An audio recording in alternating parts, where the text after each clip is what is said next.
Okay, so let's go over what paired passages are, and then we're going to go over the strategies for these passages. So, paired passages are one of the more challenging passage types on the SAT. Okay, they may not be the most difficult passage on the test. So, what's difficult for one student may not be as challenging for you, and vice versa. I feel that, it's the more challenging because you have to focus on two passages. But, with the strategies and how to go about it, you should be okay. Okay, so let's continue. So paired passages are either both in social studies, okay? So those are the subjects, or both in science. But the most important thing in dealing with paired passages is understanding how these passages relate to each other. What is the relationship between these two passages? Okay, so there are two main types of relationships between paired passages. Okay, so the first one is general specific. So this one passage may give a general overview. Okay, so let's say this first passage gives a general overview about, about dogs, okay, or an introduction to types of dogs, while the other passage elaborates on a specific aspect mentioned briefly in the first. So the first passage talks about dogs in general, and then the second passage talks about a specific kind of dog. I don't know, a Rottweiler, okay? So those are general specific passages. And then there's also conflicting viewpoint passages. These are two passages. These two passages may be about the same topic, but they disagree on it in the same way. Okay, so both passages are talking about dogs, and the first passage says how dog is a man's best friend, and the second passage talks about how dogs are not man's best friend. So they kind of like oppose each other. Okay, one agrees with it, one doesn't agree. Okay, so these in a general sense, these are paired passages. Here's some strategies for the paired passages. So you need to start by answering individual questions on the individual passage. Okay, so you have two passages. So this means you have to, you finish reading the first passage, and then you answer the questions for it. Okay, and then you do the same for the second one. The questions in the paired passage usually follow this pattern. Okay, 3 to 4 questions on passage 1. Okay, and then 3 to 4 questions on passage 2, and then 3 questions about both. So about, 4, 8, 10, or 11 questions in all. A smart way to handle paired passages is to read passage 1 first, okay, and then answer the questions about that passage, and then read passage 2 and answer those questions. Then you handle the questions about both. So just remember, as you're reading, you need to, do your little mapping, okay? Write your notes per paragraph to find the main idea of each paragraph. And then if there are specific words or definitions, or, just things that pop out for you, you can either underline and circle them, okay? This is a good practice because this is going to help you retain as much information as possible. Okay, the questions about both passages could be any of the question types. So remember the question types that we saw. We saw inference, we saw vocabulary and text, we saw global questions.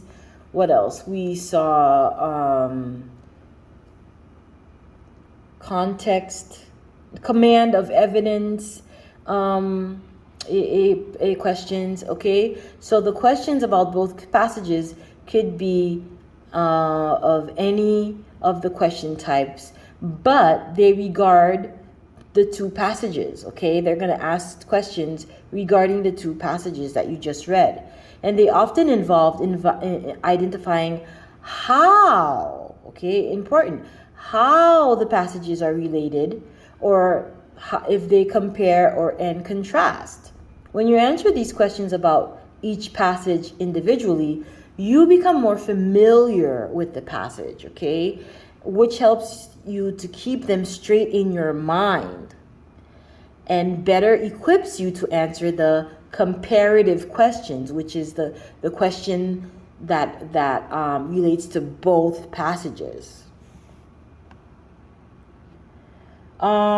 This one, I don't know.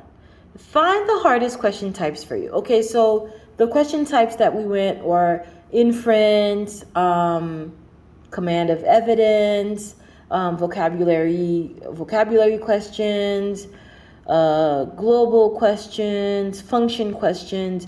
Which of these questions is hardest for you when you're answering your questions? Which of them give you the most problems? Okay, do you spend more time on that particular type of question? Okay, you need to identify that. Everyone has their own question type they struggle the most with, and question types that come easily to us. You know, for example, a hard question type for you is probably an inference question. I don't know. Or an easy question type for you is a vocabulary question. Okay, you need to identify these because that's going to help you answer your questions with more confidence. So here, if you want a top score, you'll need to spend time working on the question types you struggle the most with, so you can begin to get them right. So when we see each other, either by online or in person, we can actually talk about this, okay? So understand why you have trouble with that question type, and then we need to develop strategies to prevent poor test habits from arising. Okay, so don't just, you know, if that particular question type is giving you an issue, don't just dismiss it and just, ram through the question. Well, this is something that we need to talk about. We'll have a discussion about.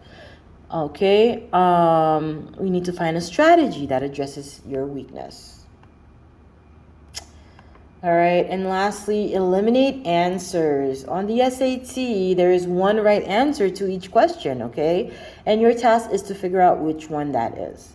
Many answer choices for the comparative questions, okay, when they're comparing the two passages, involve half right answers, okay, where the part about passage 1 is right. The question about passage 1 is right, and then but the part about passage 2 is wrong, and then vice versa.